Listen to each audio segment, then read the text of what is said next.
Bueno, acá estamos. Voy a apagar esto, la musiquita. Bueno, bienvenidos a nuestro último encuentro sobre el tema del jubileo, las raíces bíblicas del jubileo.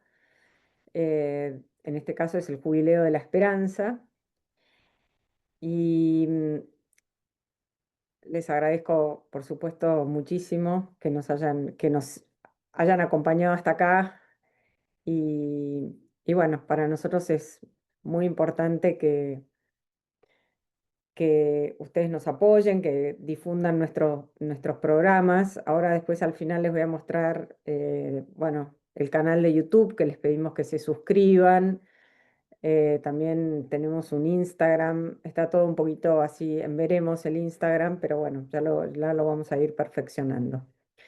Así que, bueno, sin más, vamos a dar comienzo a la reunión de hoy y les voy a compartir pantalla porque tengo un salmo que me gustaría que recemos y lo tengo ahí en la pantalla. Bueno, acá va.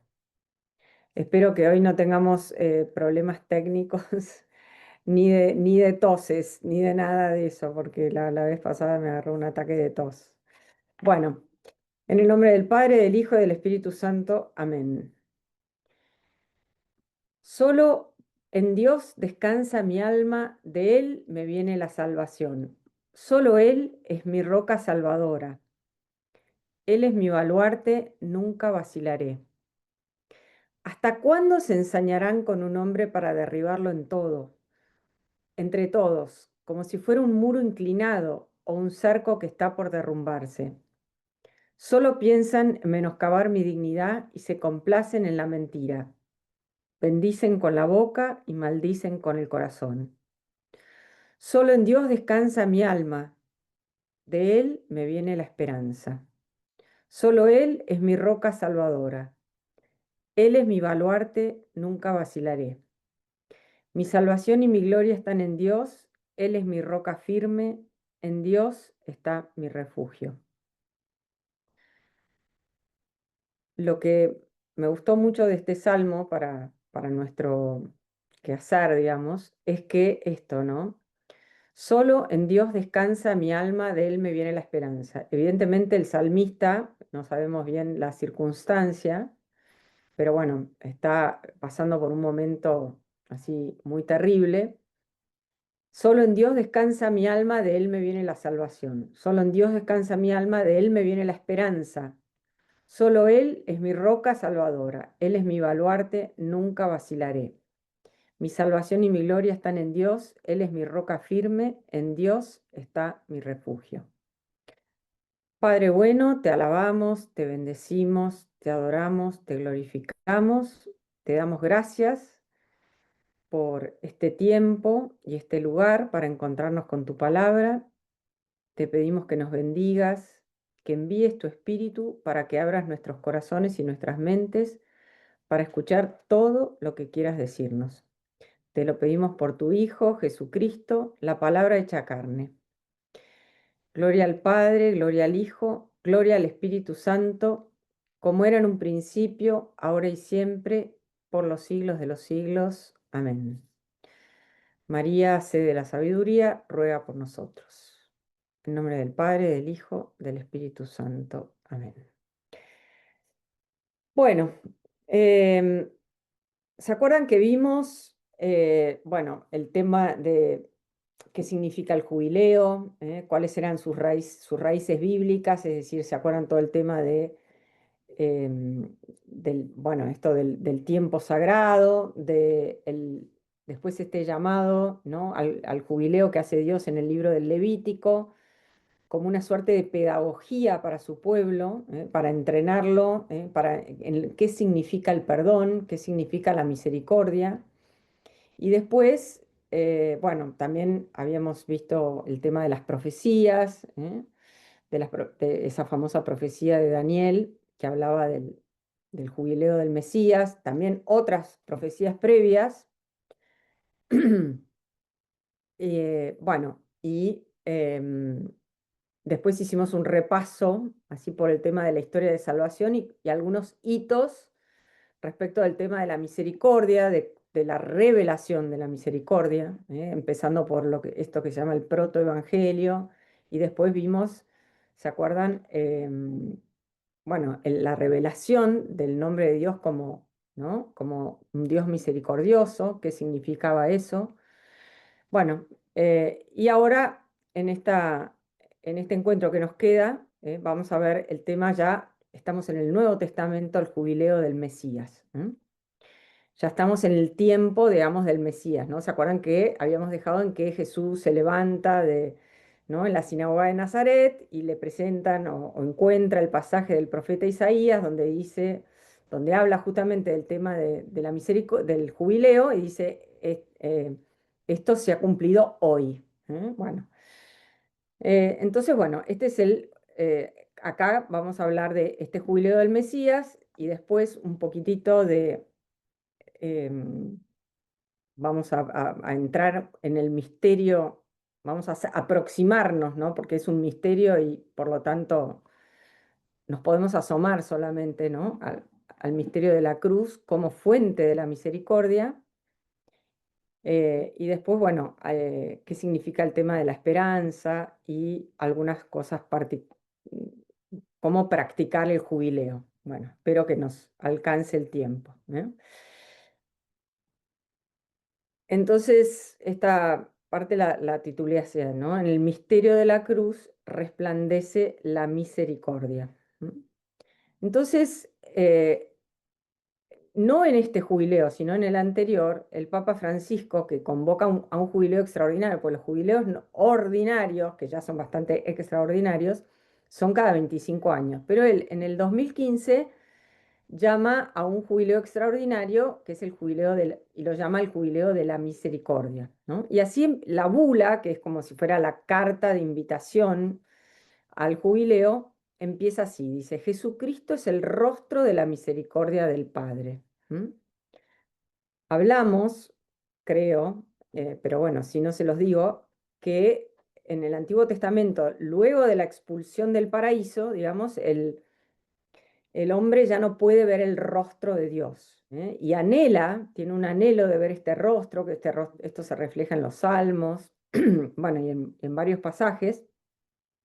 Y acá lo que nos dice Francisco es que con Jesucristo se cumple este anhelo que tiene el hombre, porque Jesucristo es el rostro de la misericordia del Padre, es el rostro del Padre. El misterio de la fe cristiana parece encontrar su síntesis en esta palabra.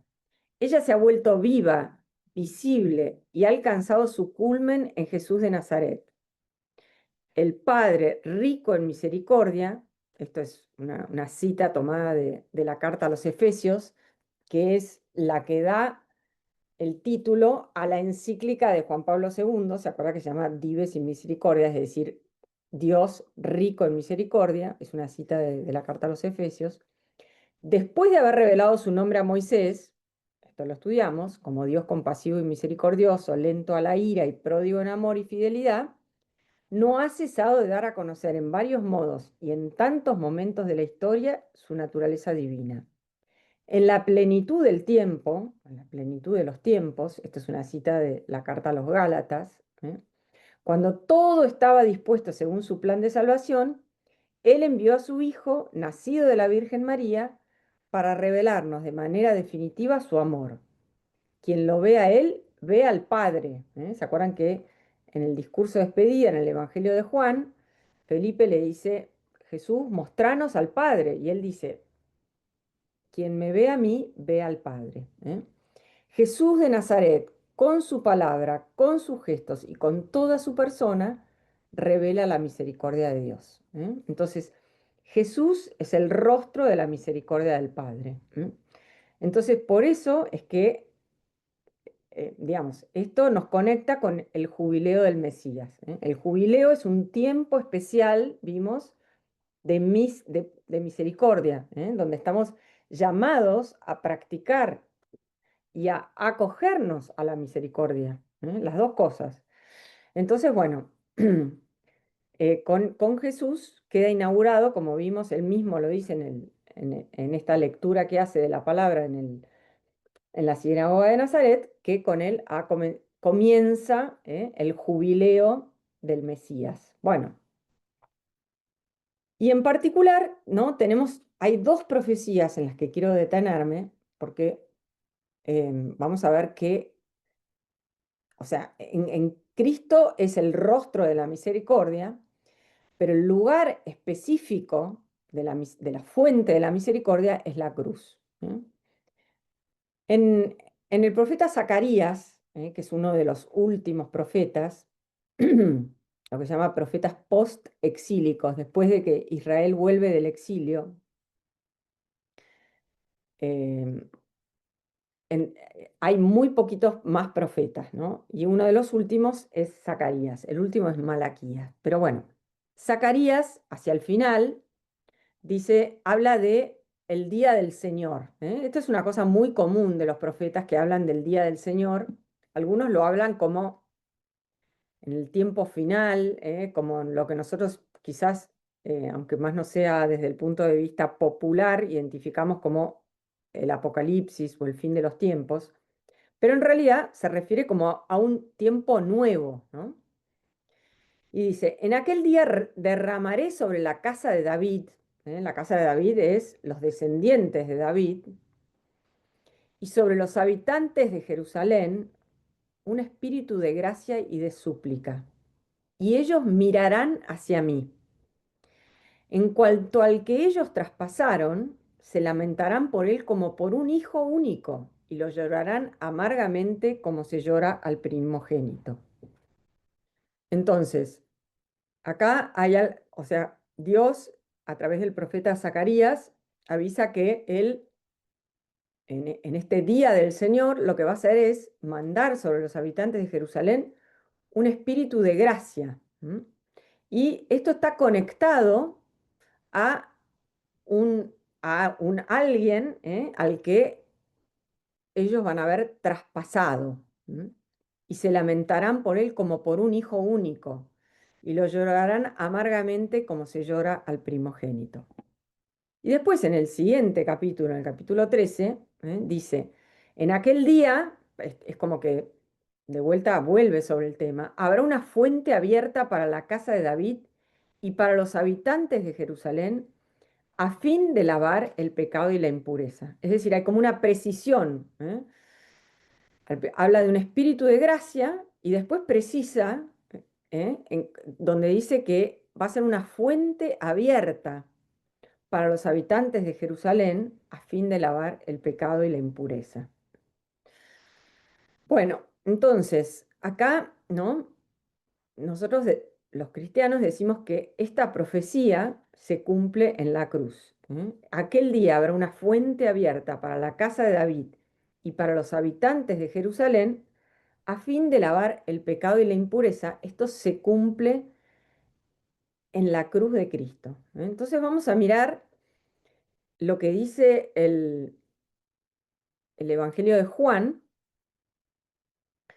la escena, o sea, cuando Jesús ya está muerto en la cruz, dice, cuando llegaron a él, al ver que ya estaba muerto, no le quebraron las piernas, sino que uno de los soldados le atravesó el costado con la lanza, y enseguida brotó sangre y agua. Y acá habla, esto es lo que el evangelista ve, ¿no? Y dice, el que vio esto lo atestigua, su testimonio es verdadero, y él sabe que dice la verdad para que también ustedes crean. Bueno, perdón, está repetido, ¿no? Esto sucedió para que se cumpliera la escritura que dice, no le quebrarán ninguno de sus huesos. Y otro pasaje de la escritura que dice, verán al que ellos mismos traspasaron. ¿eh?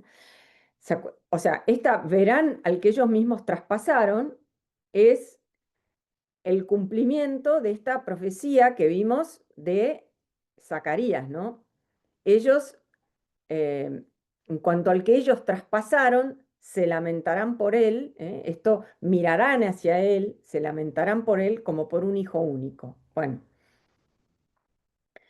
entonces, em, Y esto de no le quebrarán ninguno de sus huesos, esto lo digo solamente por si no conocen esto, esto está tomado del libro del Éxodo, donde se habla de cómo hay que ofrecer el sacrificio del Cordero Pascual. ¿Se acuerdan? Cuando Israel está en Egipto, la última de las plagas, ¿no?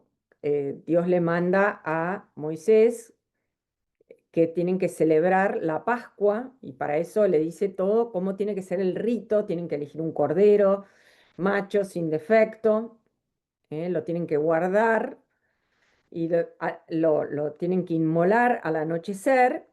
¿M? Y ahí no le tienen que quebrar ninguno de sus huesos. Y después lo tienen que asar y lo tienen que comer. Bueno, entonces, esto se cumple, digamos, en Cristo, ven, acá le iban a quebrar, los soldados van a quebrarle las piernas a los muertos, perdón, a los que estaban colgando en la cruz para que se terminaran de morir, se morían por asfixia, y cuando llegan a Jesús, Jesús ya estaba muerto, entonces no le quebraron ninguno de sus huesos, ¿ven? Entonces acá lo que estamos, esto en los oídos atentos de los judíos de su tiempo, que leen el Evangelio de Juan, esto inmediatamente les hace eco, con el pasaje del libro del Éxodo. No le quebrarán ninguno de sus huesos. Jesús es el verdadero Cordero Pascual. Bueno, entonces, con esto me gustaría, ¿por qué la cruz? Porque una cosa que nosotros nos podemos preguntar y nunca, la realidad es que nunca nos la vamos a terminar de contestar, ¿eh? Si nosotros creemos que tenemos todas las respuestas, de alguna forma nos estamos autoengañando, ¿no? Pero bueno, nos podemos, como digo, ¿no? Asomar, o sea, el misterio eh, en realidad obedece a que hay demasiada luz. Entonces es como que nos queda, ¿vieron cuando uno queda como encandilado? El misterio no es oscuridad, sino que es luz. Entonces uno es como que se aproxima al misterio, ve un poquito, pero de alguna forma es como que el misterio lo supera. Entonces, bueno, acá simplemente yo, desde el punto de vista bíblico, quiero mostrar como que hay toda una continuidad y también una gran ruptura en esto del misterio de la cruz. ¿Eh? Entonces, acá atrás, digamos, del ofrecimiento de Jesús, de las palabras, ¿se acuerdan que en la última cena Jesús, cuando instituye la Eucaristía, qué va a decir? Este es mi cuerpo, que se entrega por ustedes, y después va a hablar esta es la sangre de la nueva alianza, en las palabras de Lucas, esta es la sangre de la nueva alianza. Entonces, bueno, ¿cómo hagan esto, digamos, y que se ofrece por ustedes? O sea que acá está conectando el, lo que va a suceder el Viernes Santo, él lo anticipa el Jueves Santo. En Jesús hay siempre absoluta coherencia entre las palabras y los hechos. Es como si yo hoy les digo, no, bueno, este es mi cuerpo que se entrega por ustedes y bueno, mañana me voy no sé, a caminar por Palermo, ¿no? O sea, no tienen, o sea, todo es extrañísimo, ¿no? En cambio, o sea, en el misterio de la cruz necesitamos las palabras de Jesús, por un lado, pero también necesitamos los hechos, ¿eh? Jesús es el hombre absolutamente coherente, todo lo que dice se cumple, ¿eh? Al revés de nuestra realidad, nuestra pobre realidad, ¿no? Pero bueno, en Jesús, digamos, se termina como de develar esto de la liturgia sacrificial de Israel, que prefigura el misterio de la cruz. Esto, cuando Adán y Eva son expulsados del paraíso, Esto pasa en el capítulo 3 del Génesis. En el capítulo 4, ¿se acuerdan que viene el episodio de Caín y Abel, que termina con Caín matando a Abel, ¿no? El primer fratricidio, el primer homicidio. Pero acá no nos interesa eso, sino que apenas salen del paraíso, en el cual tenían una relación cara a cara, y podían ver el rostro de Dios, esto que hablábamos, acá, a partir de la expulsión del paraíso, la relación con Dios es a través del sacrificio. Fíjense, ¿no? Al cabo de un tiempo, Caín presentó como ofrenda al Señor algunos frutos del suelo, mientras que Abel le ofreció las primicias y lo mejor de su rebaño. Génesis 4, 3, 4. O sea, vemos que acá, no me voy a detener en la historia de Caín y Abel porque no saldríamos más de esto, ¿no? Pero acá comienza el tema de los sacrificios, que es algo común, podríamos decir así, a los pueblos de la antigüedad. Todos ofrecían sacrificios a los dioses. Hay como una necesidad natural, algo antropológico, que está conectado con que el hombre busca ofrecer a Dios. Pero vamos a ver que en el caso de Israel, esto tiene como una forma, va tomando como una forma particular. Entonces, la liturgia sacrificial de Israel prefigura el misterio de la cruz. Segundo hito, los patriarcas, Abraham, Isaac, bueno, ofrecen sacrificios, pero me quiero concentrar en este, que es el famoso sacrificio, lo que nosotros llamamos el sacrificio de Isaac. Los judíos lo llaman la atada de Isaac, la akedá, porque es la palabra que significa atar. Ahora vamos a ver por qué. Fíjense, acá los vemos a Abraham y a Isaac, ¿no? Esto es en el capítulo 22 del Génesis. Después de estos acontecimientos, muchas cosas que pasan en la historia de Abraham, Dios puso a prueba a Abraham. Abraham le dijo, él respondió, aquí estoy. Entonces Dios le siguió diciendo, toma a tu hijo único, al que tanto amas, a Isaac, ve a la región de Moria y ofrécelo en holocausto sobre la montaña que yo te indicaré. Bueno, esto es como que si nosotros, esto es como que nos deja absolutamente helados, ¿no? Porque fíjense, toma a tu hijo único, al que tanto amas, a Isaac, ve a la región de Moria y ofrécelo en holocausto sobre la montaña que yo te indicaré. O sea, Dios le pide a Abraham que sacrifique a su hijo único. Fíjense, esta palabra, hijo único, es la que retoma el Evangelio de Juan cuando en esta frase, tomada del capítulo 3 de Juan, que dice, para que se ubique en el contexto, esta es la discusión o digamos el intercambio entre Jesús y Nicodemo, ¿no? El que lo va a ver de noche, ¿se acuerdan que por temor a los judíos, bueno, y que Jesús tiene un diálogo con él?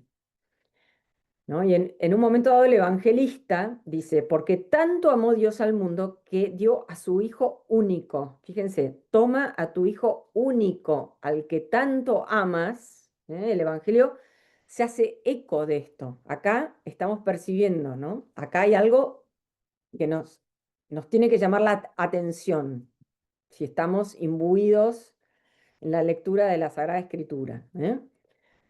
Y después tenemos en esta escena de la transfiguración. Se formó una nube que los cubrió con su sombra y vino una voz desde la nube que decía, este es mi hijo amado. Fíjense, por un lado el hijo único, por el otro el hijo amado. Vamos, miremos de vuelta lo de Abraham. Toma a tu hijo único al que tanto amas, al amado.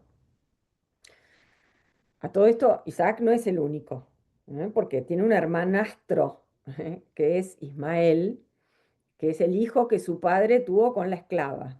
Pero bueno, no, no lo vamos a hablar esto porque... pero bueno, toma a tu hijo único, porque es el hijo de la promesa, al que amas.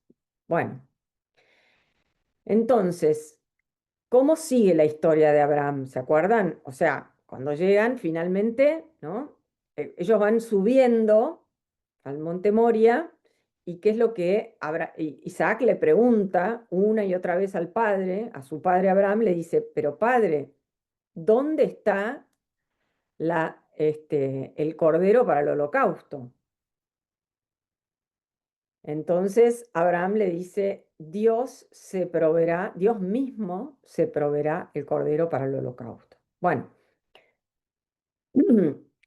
cuando quizás nosotros, por haber visto, no sé, algunas pinturas, arte, o por nuestra propia imaginación, a veces es como que identificamos que Isaac era un niño. No sé si ustedes alguna vez vieron alguna representación artística de esto, pero muchas veces se lo representa a Isaac como un niño pequeño, un chiquito. Los rabinos, cuando reflexionaban sobre este tema o cuando reflexionan, dice, pero en realidad no es así. O sea, Isaac es por lo menos un muchacho y muy fuerte, porque fíjense, Isaac, si ustedes leen bien el texto, van a ver que Abraham solamente lleva lo que podríamos llamar ahora la cajita de fósforos. Abraham, ¿se acuerdan que tenía 100 años o más? O sea, era un anciano. Y su hijo, en cambio, lleva toda la leña. El holocausto es un tipo de sacrificio en el cual se quema toda la víctima. Entonces, necesitamos mucha leña para esto. Y el que lleva la leña es Isaac. Entonces, los rabinos decían, Isaac es por lo menos un muchacho. Entonces, acá yo a continuación les pongo esto, ¿no? Que es una reflexión rabínica, es un targum. Los targums, ya en la época de Jesús, digamos, en la época de Jesús, el pueblo no hablaba hebreo, ni siquiera el pueblo en Israel, hablaba arameo.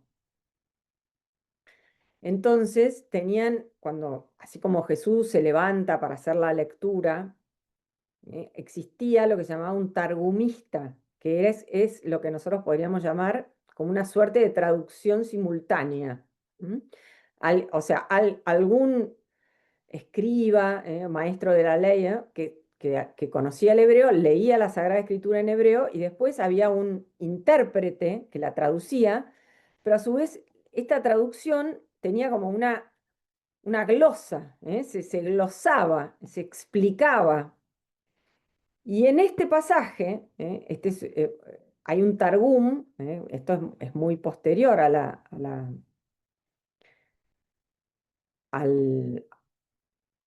a Jesús, el targum seguramente estos targum por escritos son por lo menos del siglo II, III, bueno, este es como si, ¿qué quiere decir esto? Es como si fuera un comentario. Entonces, por un lado toma el texto y dice, entonces, dijo Abraham, delante de Yahvé ha sido preparado para él un cordero para el holocausto. Si no eres tú, Isaac, el cordero del holocausto. Y caminaban los dos juntos.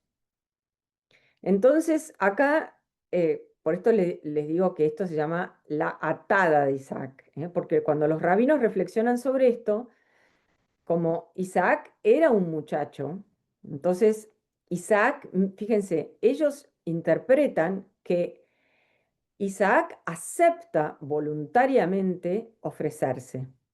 Entonces, ven, dice, Abraham extendió la mano y tomó el cuchillo.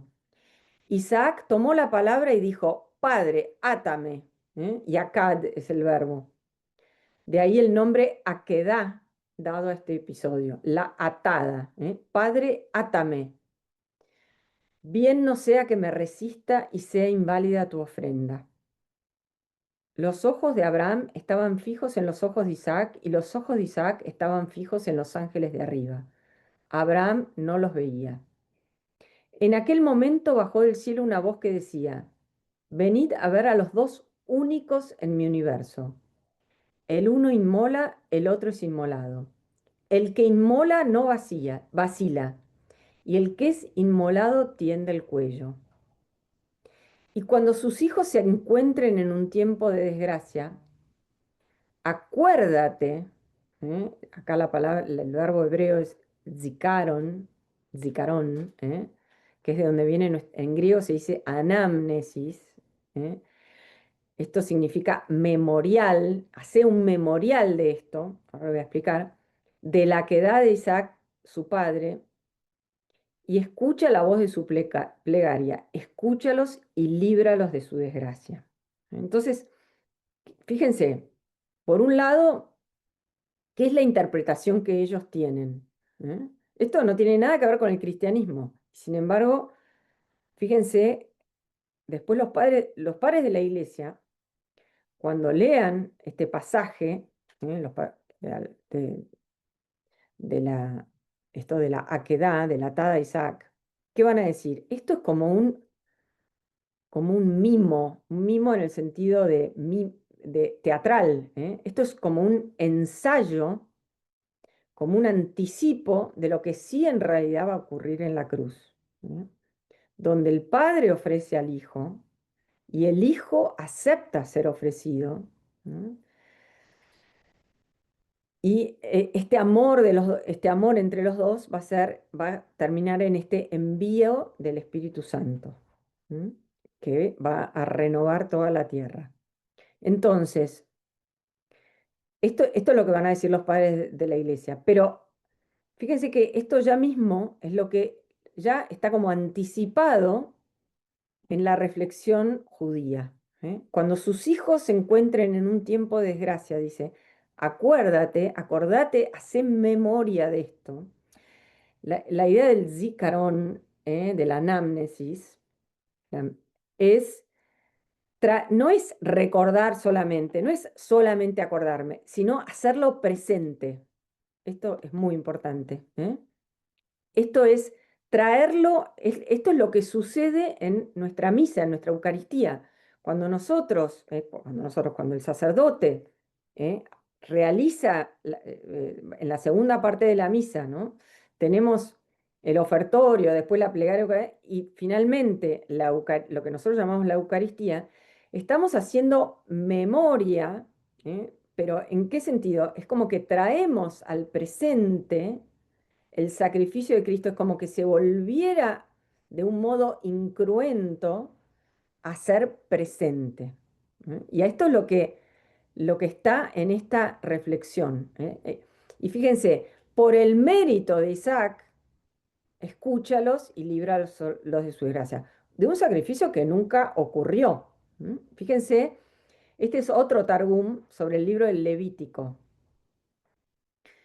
El Levítico 9, que habla de un sacrificio. Dice, tomarás un cordero en holocausto para que se recuerde en tu favor el mérito de Isaac, a quien su padre ató sobre la montaña del culto.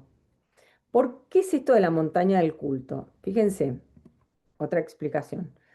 Toma a tu hijo único, el que tanto amas, a Isaac, y ve a la región de Moria, al monte Moria. El monte Moria nosotros no sabemos dónde está, pero o sea, en ese momento no hay mucha aclaración de dónde queda el Monte Moria. Pero el libro de las crónicas va a identificar el Monte Moria como el lugar donde después se va a levantar el templo de Jerusalén, donde se ofrecen los sacrificios. Entonces, por eso lo llama la montaña de culto. Los rabinos decían, ¿acaso la sangre de un carnero, de un cordero, de un toro, de un pichón de paloma, de lo que fuera, puede borrar los pecados? Y no, la verdad que no. Pero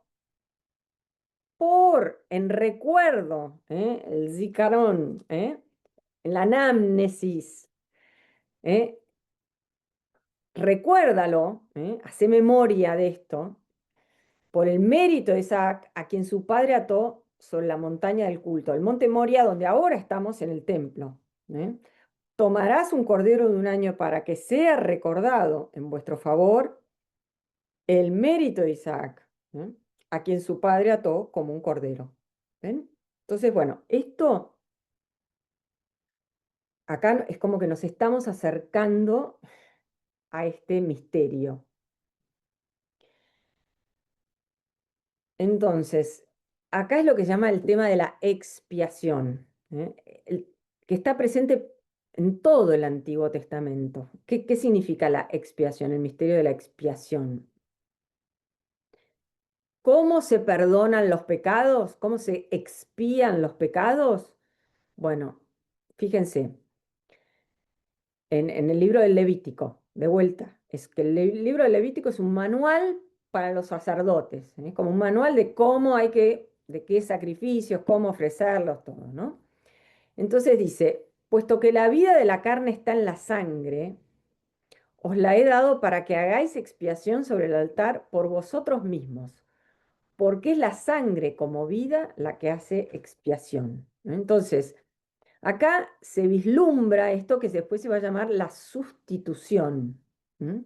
Es como que yo en realidad, por mis pecados, debería morir, pero no voy a morir yo. Entonces, elijo, un tipo de víctima que me representa.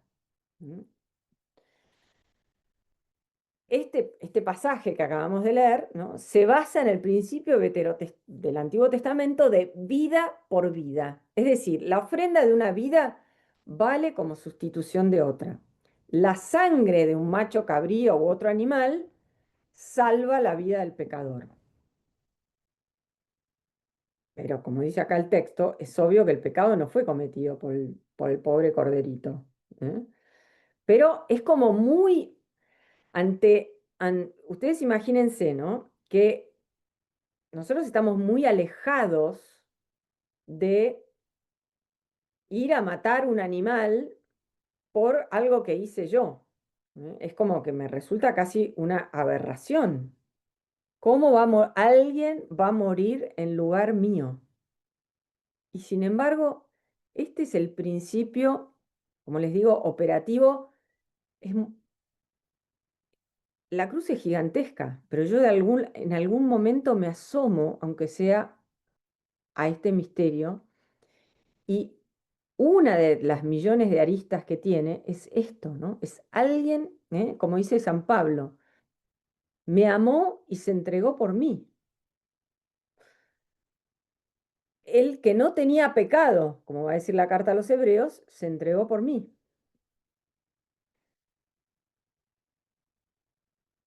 Jesús mismo, lo dice.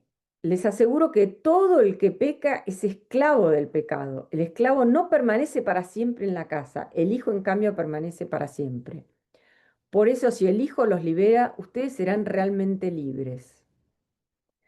Este es un pasaje del Evangelio de Juan, pero entre otros muchos que se podría traer a colación, eh, lo elijo, ¿no? Porque por el tipo de vocabulario, ¿no? Fíjense, uno es esclavo del pecado, ¿eh? Les aseguro que todo el que peca es esclavo del pecado. El esclavo no permanece para siempre en la casa. Entonces, ¿qué es lo que hace Jesús a través de la cruz? Es liberarnos de esta esclavitud y restituirnos la condición de hijos, a la condición de hijos. Esto es exactamente lo que va a decir la carta a los Gálatas, esto que se acuerdan cuando Francisco llama en la bula, la menciona, ¿no? En la plenitud de los tiempos envió Dios a su Hijo, ¿eh? Nacido de mujer, nacido bajo la ley, para justamente para devolvernos la condición de hijos, para que nosotros podamos decir Abba, Padre, para poder nosotros, fíjense, lo que hace Cristo cuando nos libera, nos devuelve esta condición de hijos, nos restaura en esta alianza con Dios. ¿Se acuerdan que hablamos de que la alianza es, em, expresa esto de un lazo de parentesco, entre Dios y el hombre. Y se expresa a través de la metáfora de la filiación, el hombre como hijo de Dios, hijo adoptivo, pero bueno, hijo al fin, o Dios como esposo de Israel. Bueno, esto si ustedes quieren lo pueden ver más en profundidad en alguno de los cursos que tenemos. Por ejemplo, en el canal de YouTube tenemos un curso que se llama Del Génesis a Jesús, donde hablamos qué significa la alianza, bueno, y ahondamos en este tema, ¿no? Ahora no me voy a concentrar en esto, pero el pecado esclaviza, lo está diciendo acá Jesús, pero si el Hijo los libera, ustedes serán realmente libres, y podrán volver a tener esta condición de hijos. Pablo, les recuerdo la buena noticia que yo les he predicado, que ustedes han recibido y a la cual permanecen fieles. Por ella son salvados, si la conservan tal como yo se las anuncié. De lo contrario, habrán creído en vano. Les he transmitido en primer lugar lo que yo mismo recibí. Cristo murió por nuestros pecados conforme a la Escritura. ¿Mm? Entonces, en la cruz está la fuente esta de la misericordia.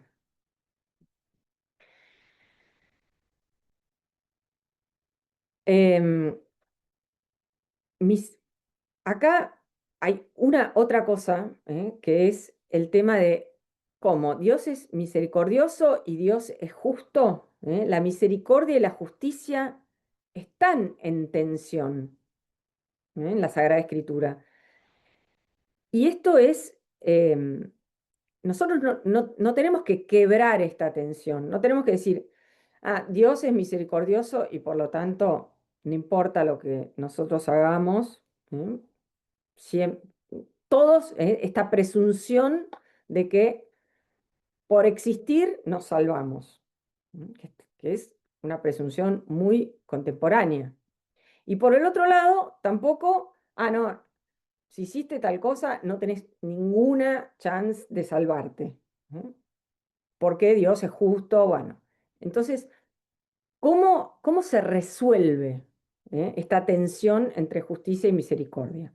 Bueno, vamos a dejar un poquitito acá y volvemos en 5 minutos.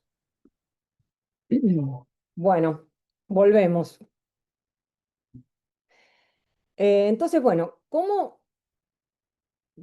a través de algunos ejemplos, vamos a ver cómo se resuelve cómo se resuelve, no, en qué consiste esta tensión entre misericordia y justicia. Que como les digo, sanamente, desde un punto de vista de la Sagrada Escritura, están en tensión y lo correcto es que esta tensión, no se disuelva.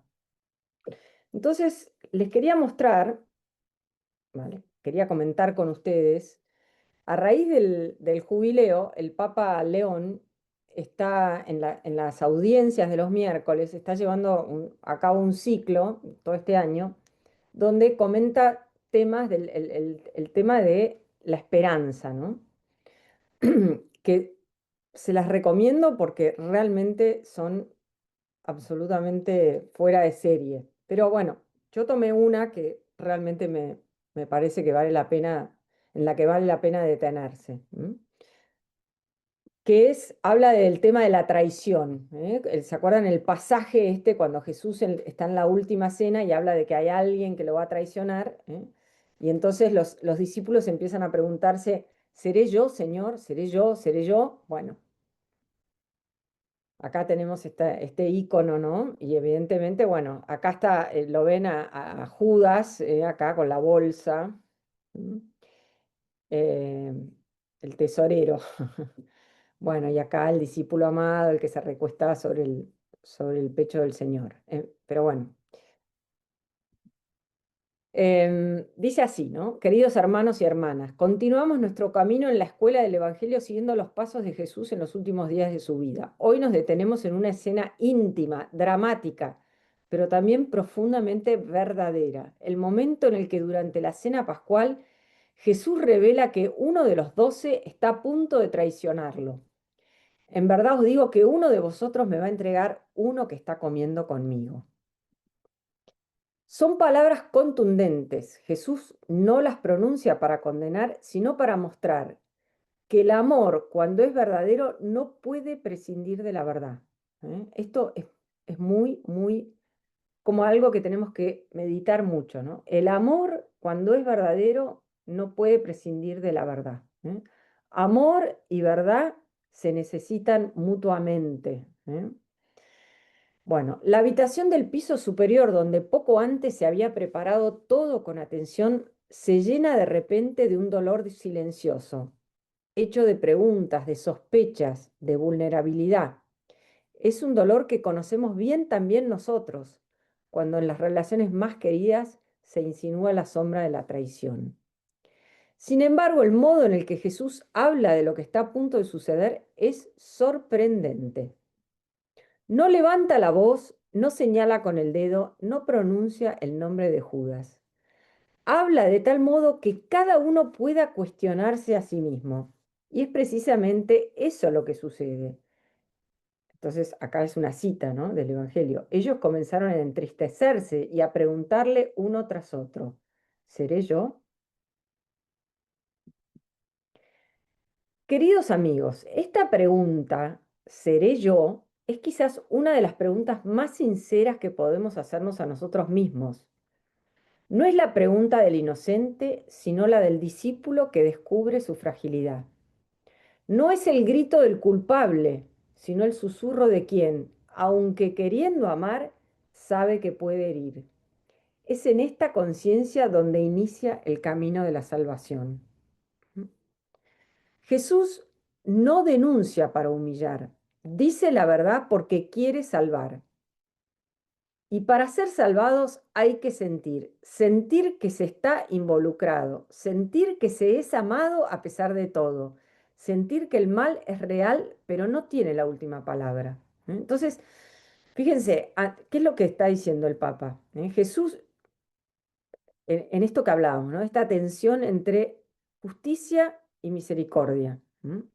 Jesús no denuncia para humillar. Acá Jesús no se erige en juez. A ver, Judas dice la verdad porque quiere salvar. Es lo mismo que Dios va a hacer con Caín.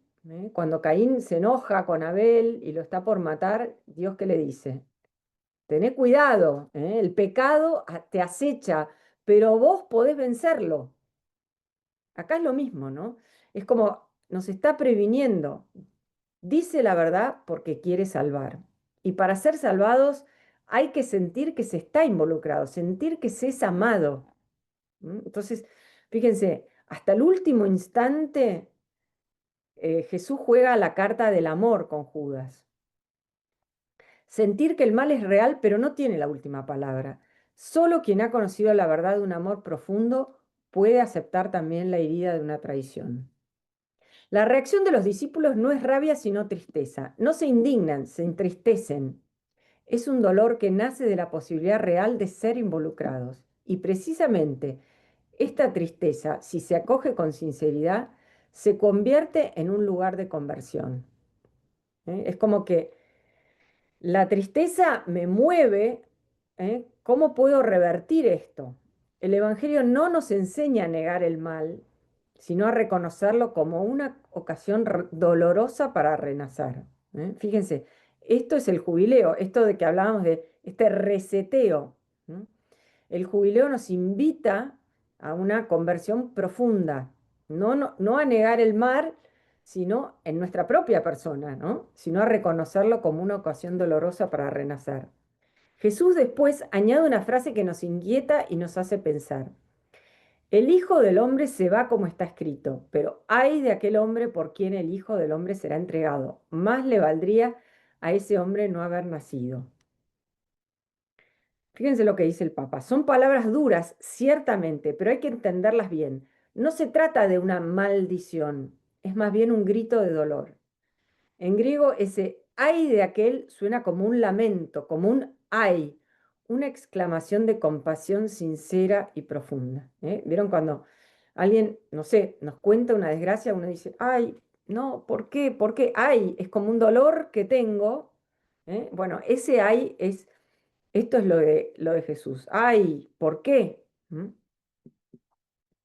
Nosotros estamos acostumbrados a juzgar. Dios, en cambio, acepta sufrir. Cuando ve el mal, no se venga, sino que se entristece.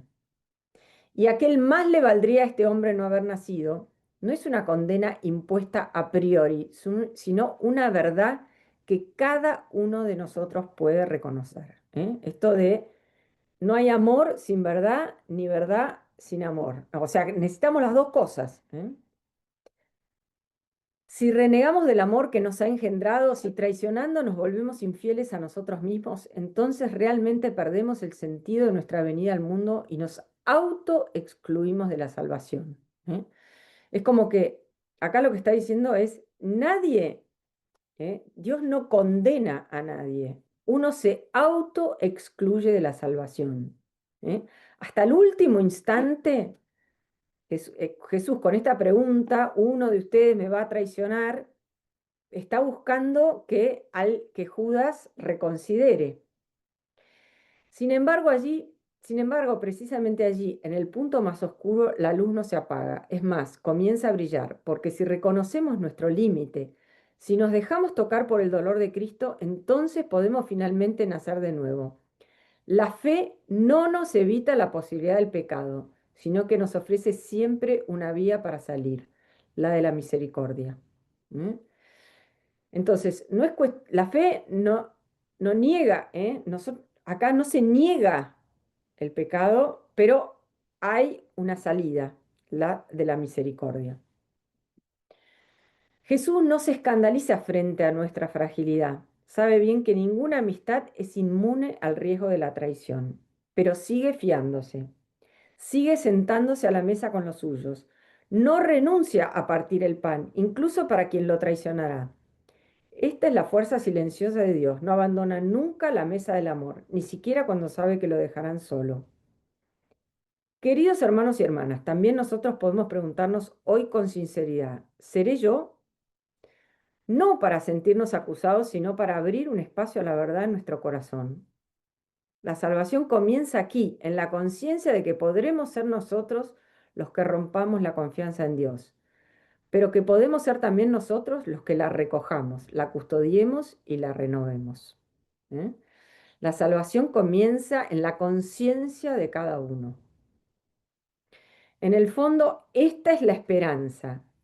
Saber que aunque podamos fallar, Dios nunca nos falla. Aunque podamos traicionar, Él nunca deja de amarnos. Y si nos dejamos alcanzar por este amor, humilde, herido, pero siempre fiel, entonces podemos de verdad renacer y empezar a vivir ya no como traidores, sino como hijos siempre amados. Bueno, es absolutamente, a mí me pareció maravillosa esta catequesis. La pueden encontrar en el sitio del Vaticano, buscan audiencias de los miércoles y ahí están, como León acaba de asumir es fácil, son todas las de este año y esta es una de ellas, ¿eh? Donde habla de seré yo, Señor, el tema de la traición. Bueno, otro, otra cita, ¿no? Así como ejemplos, ¿no? De esto de la misericordia y la justicia, en la carta a los hebreos. ¿M? Porque la palabra de Dios es viva y eficaz, más cortante que cualquier espada de doble filo. Ella penetra hasta la raíz del alma y del espíritu, de las articulaciones y de la médula, y discierne los pensamientos y las intenciones del corazón. Ninguna cosa creada escapa a su vista, sino que todo está desnudo y descubierto a los ojos de aquel a quien debemos rendir cuentas. Esto parece referirse al aspecto de la justicia. ¿Eh? Dios nos conoce a fondo. Pero, párrafo siguiente, y ya que tenemos en Jesús, el Hijo de Dios, un sumo sacerdote insigne que penetró en el cielo, permanezcamos firmes en la confesión de nuestra fe, porque no tenemos un sumo sacerdote incapaz de compadecerse de nuestras debilidades. Al contrario, él fue sometido a las mismas pruebas que nosotros, a excepción del pecado, Vayamos entonces confiadamente al trono de la gracia a fin de obtener misericordia y alcanzar la gracia de un auxilio oportuno. ¿Eh? Entonces, acá es el aspecto de la misericordia, ¿ven? Por un lado, todo está a plena luz, todo se ve, Dios ve, todo lo ve, pero lo ve también bajo este aspecto. ¿Eh? Y no es, no, nos ha enviado un sumo sacerdote que no es incapaz de compadecerse de nuestras debilidades. Al contrario, él fue sometido a las mismas pruebas que nosotros. Vayamos confiadamente al trono de la gracia a fin de obtener misericordia y alcanzar la gracia de un auxilio oportuno. ¿Eh? Bueno,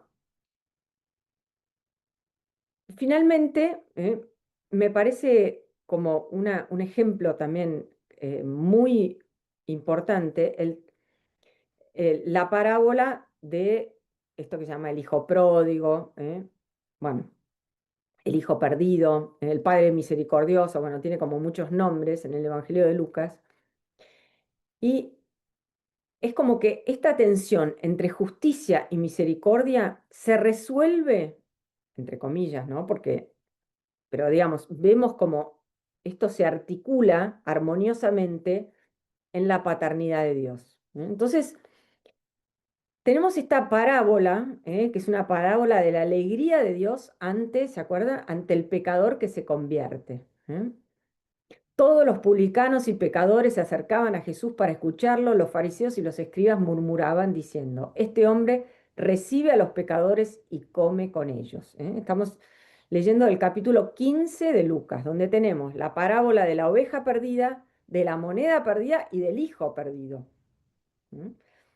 Lo voy a leer rápido porque nos quedan muchos temas, ¿no? Pero ustedes la conocen y la pueden leer en su casa, ¿no? Un hombre tenía dos hijos, el menor de ellos dijo a su padre, dame, porque sí, porque se me canta la gana, la parte de la herencia que me corresponde. Y el padre les repartió sus bienes. La palabra griega acá, la expresión es ton bion, es como que el padre les repartió sus bienes, pero en realidad es como le repartió su vida, le dio su vida. Fíjense, en este momento, cada uno de ellos, el hijo mayor y el hijo menor, tienen esta condición de hijos. Poco después, el hijo menor recogió todo lo que tenía y se fue a un país lejano donde malgastó sus bienes en una vida licenciosa. Bueno, todos conocemos esta historia, ¿no? Ya había gastado todo cuando sobrevino mucha miseria, empezó a sufrir privaciones y entonces empieza a pensar, y dice, entonces recapacitó, ¿cuántos jornaleros de mi padre tienen pan en abundancia y yo estoy acá muriéndome de hambre? Ahora mismo iré a la casa de mi padre y le diré, Padre, pequé contra el cielo y contra ti, ya no merezco ser hijo tuyo, trátame como uno de tus jornaleros. Este es como el instante, si podríamos decir, volviendo a lo de León, este es el instante de la verdad. Es el instante donde el hijo pródigo se examina a sí mismo y ¿qué descubre? Que en estricta justicia no merece ser llamado hijo. Ha perdido su condición de hijo. Entonces partió y volvió a la casa de su padre. Entonces, ahora trátame como un empleado, ya no soy tu hijo. Ahora soy tu empleado, podríamos, en el lenguaje paulino, soy tu esclavo, podríamos decir. Cuando todavía, pero ¿qué pasó? Cuando todavía estaba lejos, su padre lo vio y se conmovió. Esto es splagnizomai, es un verbo, ¿no? Es como que se revolvieron las entrañas. Corrió a su encuentro y lo abrazó. ¿M? Se le echó al cuello, literalmente, y lo besó. El joven le dijo, Padre, pequé contra el cielo y contra ti, no merezco ser llamado hijo tuyo. ¿Eh? ¿Qué dice el padre, en cambio? Traigan enseguida lo mejor ropa, vístanlo, pongan... O sea, ¿qué le dice a los servidores? Porque mi hijo estaba muerto y ha vuelto a la vida. Estaba perdido y fue encontrado. Y comenzó la fiesta. Es decir, el padre le devuelve la condición de hijo. Esta es la misericordia, digamos. En estricta justicia, el hijo reconoce, no merezco ser llamado hijo tuyo. Y sin embargo, el padre que dice, pero el hijo retorna a la casa del padre. ¿Eh? Hay como una vuelta, ¿eh? Podemos decir, ¿se acuerdan que Jesús al comienzo del Evangelio de Marcos que dice? Conviértanse y crean en el Evangelio, conviértanse y crean en esta buena noticia. Metanoia, es la palabra en griego. O sea, vuelvan. El padre, el hijo dice, voy a volver a la casa de mi padre, ya no como hijo, pero al menos voy a volver. Y el padre dijo, no, te devuelvo la condición de hijo. Bueno, y después viene lo del el hijo mayor, ¿eh? Pero dejemos ahí porque si no, ¿no? Esto es lo que dice Juan Pablo II, ¿no? Dice, en la parábola del hijo pródigo no se utiliza ni siquiera una sola vez el término justicia, como tampoco en el texto original se usa la palabra misericordia. Sin embargo, la relación de la justicia con el amor que se manifiesta como misericordia está inscrito con gran precisión en el contenido de la parábola evangélica. Se hace más obvio que el amor se transforma en misericordia cuando hay que superar la norma precisa de la justicia, a veces precisa y a veces demasiado estrecha. El hijo pródigo, consumadas las riquezas recibidas de su padre, merece ganarse la vida trabajando como jornalero en la casa paterna y eso es lo que en realidad merece, ¿eh? Pero tales serían las exigencias del orden de la justicia, tanto más en cuanto que el hijo no solo había disipado la parte de patrimonio que le respondía, sino que además había tocado en lo más vivo y había ofendido a su padre con su conducta, ¿eh? Entonces, esta que a su juicio le había desposeído de la dignidad filial, es decir, de la condición del hijo, ¿eh? No podía serle indiferente a su padre, tenía que hacerle sufrir y en algún modo incluso implicarlo, pero en fin de cuentas se trata del propio hijo, ¿eh? La relación de hijo nunca se pierde, ¿eh? Nosotros, si tenemos hijos, sabemos que no importa lo que hagan, siempre van a ser nuestros hijos, ¿eh? Como que la condición de hijo no se pierde nunca. Entonces, pero el hijo tiene que volver a la casa para que lo podamos seguir tratando como hijo, ¿eh? El hijo pródigo era consciente de ello y es precisamente tal conciencia lo que le muestra con claridad la dignidad perdida y lo que le hace valorar con rectitud el puesto que podía corresponderle aún en la casa de su padre. Bueno, los invito también a leer la encíclica Dios rico en misericordia, Divis y misericordia de Juan Pablo, ¿eh? Ahora el tema de las virtudes, de la esperanza, porque este se llama el jubileo de la esperanza. La esperanza es una virtud teologal, ¿eh? Las virtudes teologales son la fe, la esperanza y la caridad. Y las virtudes teologales se asientan, por así decirlo, sobre lo que se llaman las virtudes cardinales, que son virtudes del orden natural.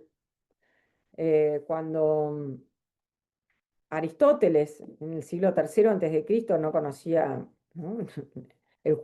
La Sagrada Escritura, o sea, él habla cuando escribe su Ética a Nicómaco, habla de las virtudes, ¿eh?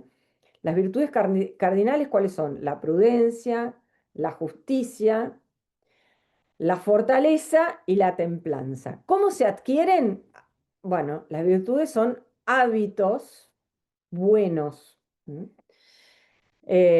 ¿Cómo se adquieren? Practicando estos hábitos, ¿eh?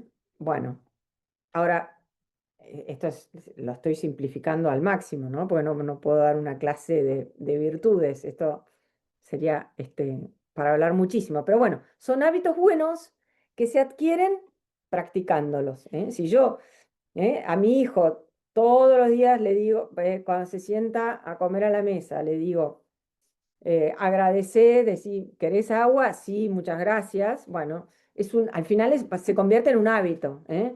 Te doy un vaso de agua y me decís gracias, ¿eh? O decimos, agradecemos, bendecimos la mesa como un hábito. Bueno, así se van adquiriendo los hábitos. Bueno, eh, em, Pablo va a decir, ¿no? Al final dice, pelea el buen combate de la fe, conquista la vida eterna a la que has sido llamado y en vista de la cual hiciste una magnífica profesión de fe en presencia de numerosos testigos. ¿Eh? El momento de mi partida se aproxima, he peleado hasta el fin el buen combate, concluí mi carrera, conservé la fe. ¿Ven? Es como, o sea, la fe es una virtud que yo la adquiero. ¿Por qué? Peleando el buen combate, o sea, haciendo actos de fe. ¿Eh? Bueno, acá en este caso nos vamos a concentrar en el tema de la virtud de la esperanza. Como les digo, las virtudes cardinales, justicia, prudencia, templanza, fortaleza, son como la base en la que se asientan las virtudes teologales, que son virtudes que Dios mismo infunde en nuestro corazón. En el caso de la fe, la relación está con la virtud de la justicia. En el caso de la caridad, es la virtud de la prudencia. Y en el caso de la esperanza, vamos a ver que es la virtud de la fortaleza.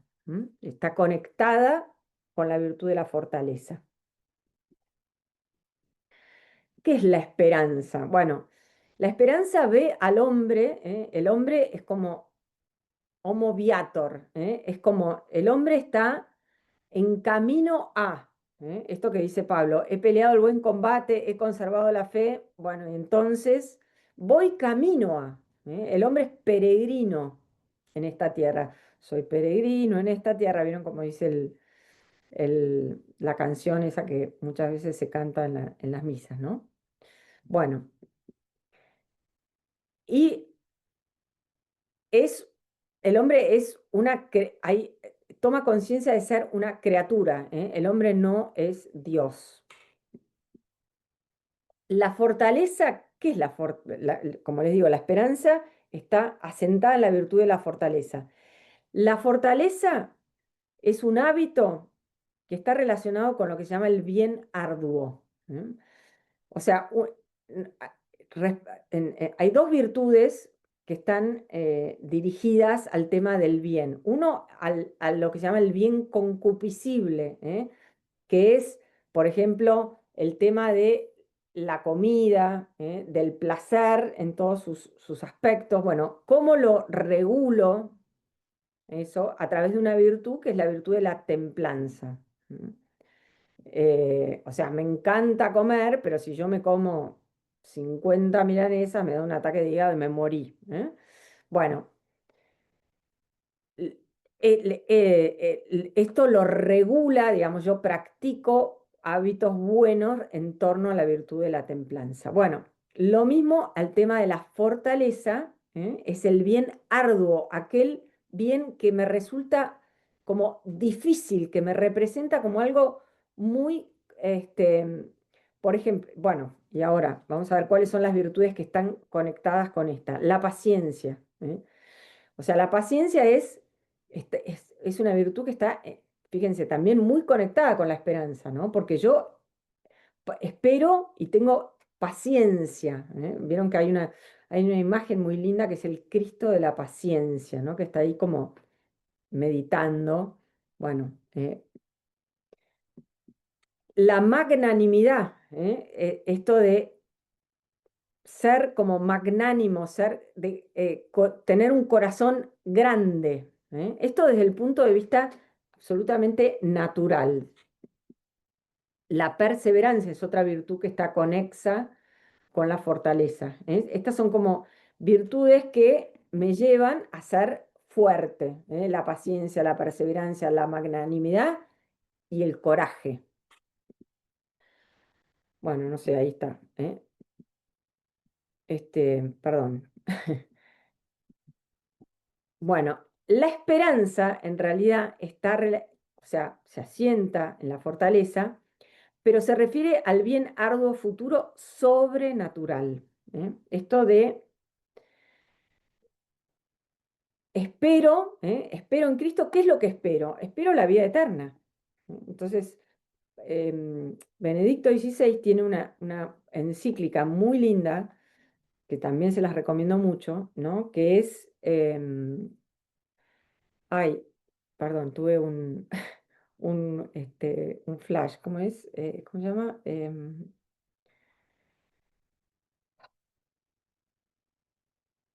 bueno, perdón, ya me va a salir. Es la segunda de las encíclicas de él, ¿no? La primera es Dios es amor y la segunda es sobre la virtud de la esperanza. Empieza, en la esperanza hemos sido salvados. Bueno, perdón, se me escapa el nombre. Em, bueno, entonces, frente a la esperanza, ¿cuál es digamos, hay como algo que me lleva, que de alguna forma, o sea, yo espero la vida eterna, ¿no? El bien, esto del bien arduo futuro sobrenatural, y tengo la posibilidad de no, ¿eh? O sea, la esperanza me muestra como una cierta contracara de que, o sea, esto no es obvio, ¿eh? Mi salvación no es algo obvio. Entonces recibo el temor de Dios como don, como esto que me hace darme cuenta de que la salvación no es algo automático. Y bueno, llego profundizo en la esperanza a través de la oración. Fíjense, acá este es un salmo que está relacionado precisamente con el tema de la esperanza. Desde lo más profundo te invoco, para que veamos que esto es algo que está en el corazón profundo de Israel. Señor, Señor, oye mi voz, estén tus oídos atentos al clamor de mi plegaria. Si tienes en cuenta las culpas, Señor, ¿quién podrá subsistir? O sea, si vos sos un Dios justo, solamente justo, ¿quién podrá subsistir? Ojo, en el pensamiento contemporáneo no, esto es como, o sea, ¿qué es pecado? ¿Por qué la culpa? Bueno, pero en ti se encuentra el perdón para que seas temido. Mi alma espera en el Señor y yo confío en su palabra. Mi alma espera al Señor más que el centinela a la aurora. Imaginémonos, ¿no? Estamos en el desierto, nos van a atacar los enemigos y está todo oscuro, no veo nada, y hay un centinela que está guardando el campamento. ¿Y qué es lo que más quiere en el mundo? Que venga la aurora, la luz, ver, a ver, Mi alma espera al Señor más que el centinela a la aurora. Como el centinela espera a la aurora, espera Israel al Señor. Porque en Él se encuentra la misericordia y la redención en abundancia. Él redimirá a Israel de todos sus pecados. Cristo es el fundamento de nuestra esperanza, ¿no? Entonces, perdón, me acordé de la encíclica perdón, de Benedicto, Spes Salvi, la esperanza que salva. Cristo es el fundamento de nuestra esperanza. Entonces, ustedes no tenían a Cristo, esto dice Pablo a los paganos, y estaban excluidos de la comunidad de Israel, o sea, todos nosotros, que si no tuvimos ascendencia judía, ajenos a las alianzas de la promesa, sin esperanza y sin Dios en el mundo. Pero ahora en Cristo Jesús, ustedes, los que antes estaban lejos, han sido acercados por la sangre de Cristo, porque Cristo es nuestra paz. La sangre de Cristo, esta fuente de misericordia que se abre en Jerusalén, es la que nos da esperanza. Cristo es nuestra paz. De esta manera hay dos realidades irrevocables, la promesa y el juramento, en las que Dios no puede engañarnos. Y gracias a ella, nosotros, los que acudimos a Él, esto está tomado de la carta a los Hebreos, nos sentimos poderosamente estimulados a aferrarnos a la esperanza que se nos ofrece. Esta esperanza que nosotros tenemos es como un ancla del alma, sólida y firme, que penetra más allá del velo, allí mismo donde Jesús entró por nosotros como precursor convertido en sumo sacerdote para siempre, según el orden de Melquisedec. Bueno, acá habría que explicar muchas cosas, ¿no? Pero Cristo que entró en el cielo, llevando su propia sangre, ya no la sangre del macho cabrío, esto que veíamos, ¿no? Sino su propia sangre, eso es lo que va a decir la carta a los Hebreos. Cristo ganó para nosotros, y por eso ganó para nosotros el cielo, Y por eso nosotros nos sentimos poderosamente estimulados a aferrarnos a la esperanza que se nos ofrece.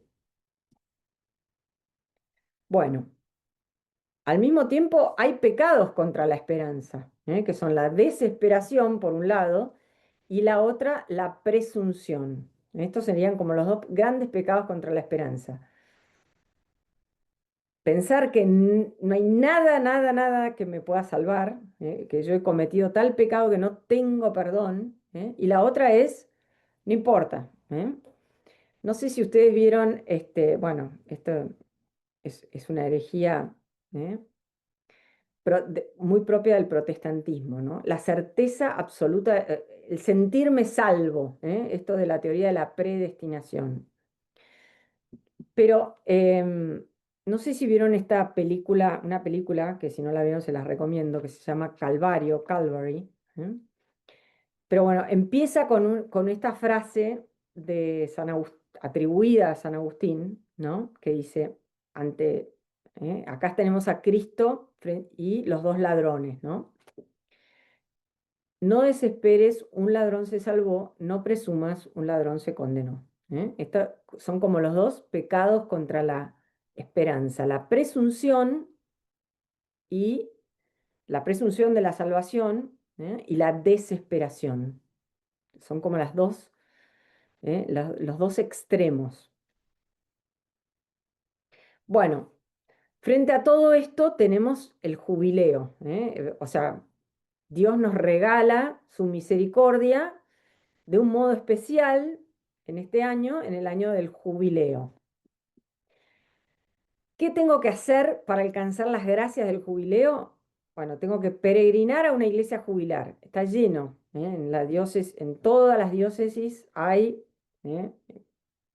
En algunas una, depende, bueno, cómo son las diócesis. No sé, en la ciudad de Buenos Aires hay un montón de iglesias jubilares, más los santuarios también son iglesias jubilares. Bueno, peregrinar, ¿eh? Peregrinar, ¿qué significa? Tengo que ir a visitar la iglesia, no quiere decir que tengo que ir caminando ni arrastrándome, ¿eh? Puedo hacerlo como quiero, si quiero hago una peregrinación a pie, si quiero voy en auto, lo que pueda, lo que quiera, ¿eh? Peregrinar, hay como un signo de que yo entro por la puerta de esta iglesia jubilar. Acuérdense que Jesús dice, bueno, el Papa cuando inaugura el jubileo, abre esta puerta en San Pedro, la puerta santa. ¿eh? ¿Qué es lo que está atrás de esto? Cuando Jesús dice, yo soy la puerta. La puerta, entonces, y las ovejas que reconocen mi voz, bueno, me siguen. Yo soy la puerta de la salvación. Bueno, después tengo que hacer una confesión. Esto tengo un tiempo, tengo una semana para esto. Visito la iglesia, si puedo me confieso y si no, durante la semana participo de la Eucaristía y rezo por las intenciones del Papa. O sea, son cosas bastante sencillas.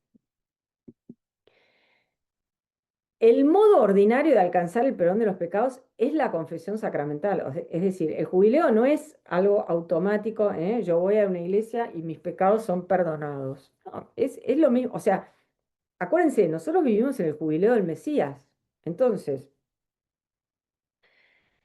esto se nos ofrece ordinariamente en el sentido de que no hay nada extraordinario. Yo puedo ir en la mayoría de las iglesias en algún momento hay un sacerdote confesando y puedo confesar mis pecados.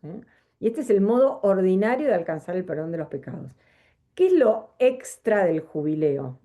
Que a su vez es extra, pero también yo puedo alcanzar esto, ¿no? ¿Vieron cuando a veces dice, bueno, rezando esto? Bueno, hay como distintas formas de alcanzar esto que se llaman las indulgencias. ¿Qué son las indulgencias? Esto está tomado de una constitución, una cosa que escribió Pablo VI, la Indulgentiarum Doctrina. Dice, la indulgencia es la remisión ante Dios de la pena temporal por los pecados, ya perdonados en cuanto a la culpa. Entonces, El perdón de los pecados, la confesión me perdona la culpa, pero no remite, esto que se llama la pena temporal, que en lenguaje sencillo, es el tiempo que yo, para purificar esto que yo hice mal, tendría que pasar en el purgatorio. Entonces, la indulgencia es la remisión ante Dios de la pena temporal por los pecados ya perdonados en cuanto a la culpa, que un fiel dispuesto y cumpliendo determinadas condiciones, las que vimos, en este caso, consigue por mediación de la Iglesia, la cual, como administradora de la redención, distribuye y aplica con autoridad el tesoro de las satisfacciones de Cristo y de los santos.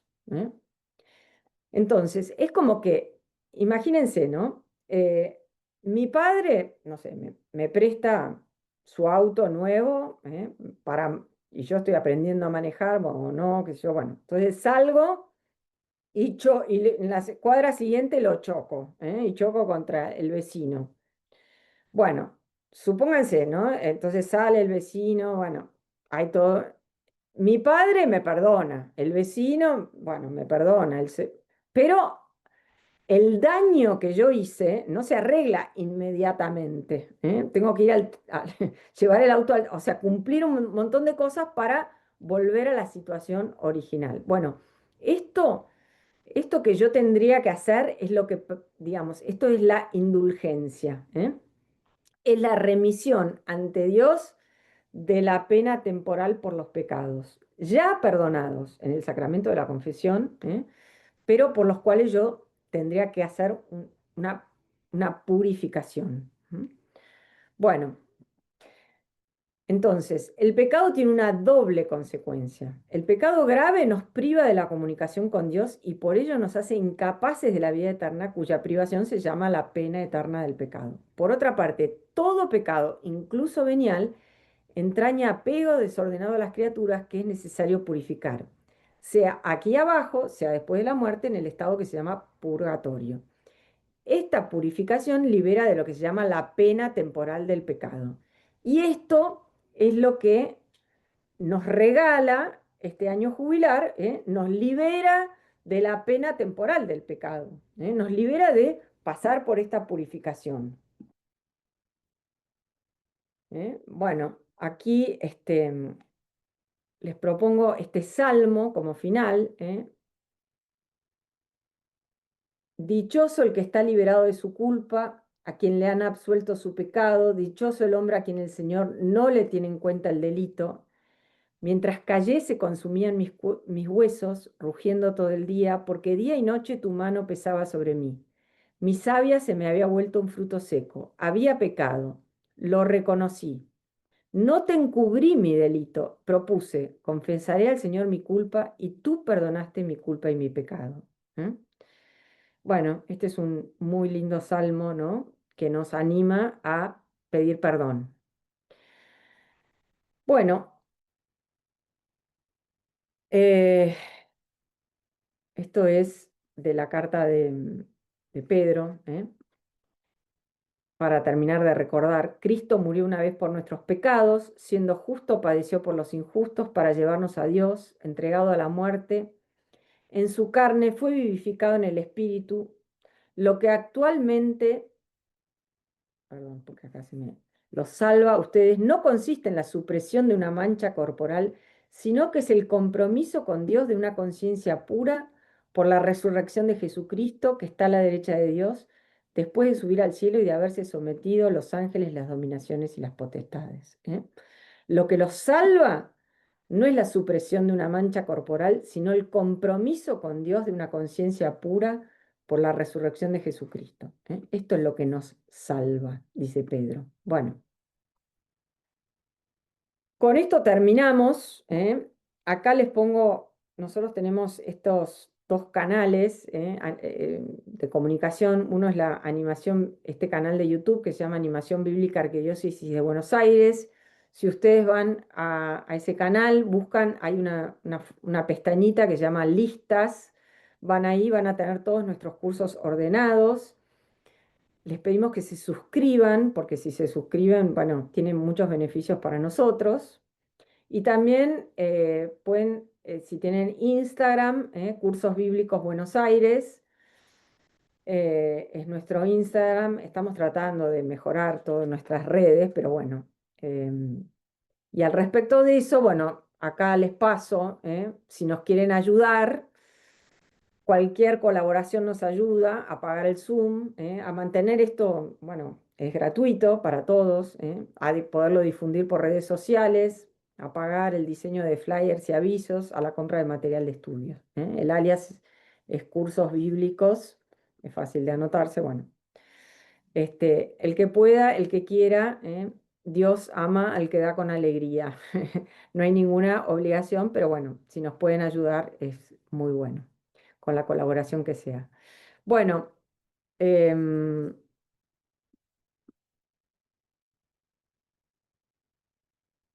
muchísimas, muchísimas gracias. Les vuelvo a decir gracias por acompañarnos, por participar de nuestro curso. Espero que, bueno, es simplemente, no resolvemos ningún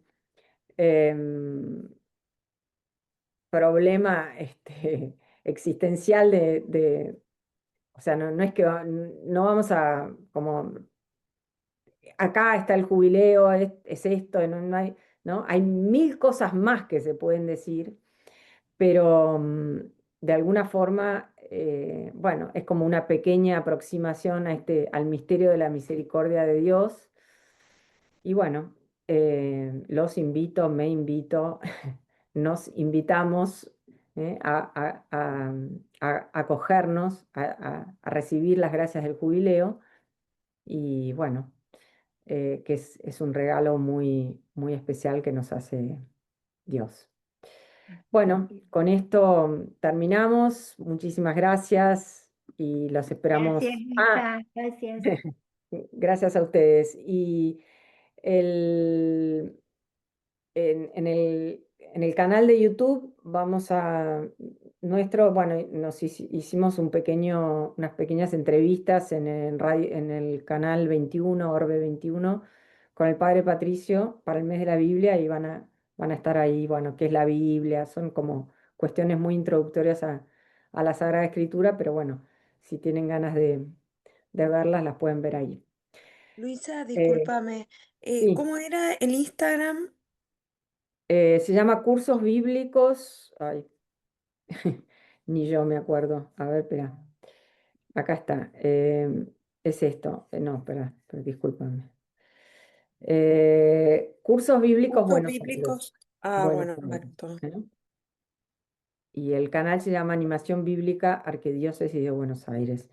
Seguramente vamos a estar cambiándole los nombres. Estamos tratando como les digo, de mejorar un poquito el tema de la comunicación por las redes, pero lleva su tiempo. Perfecto.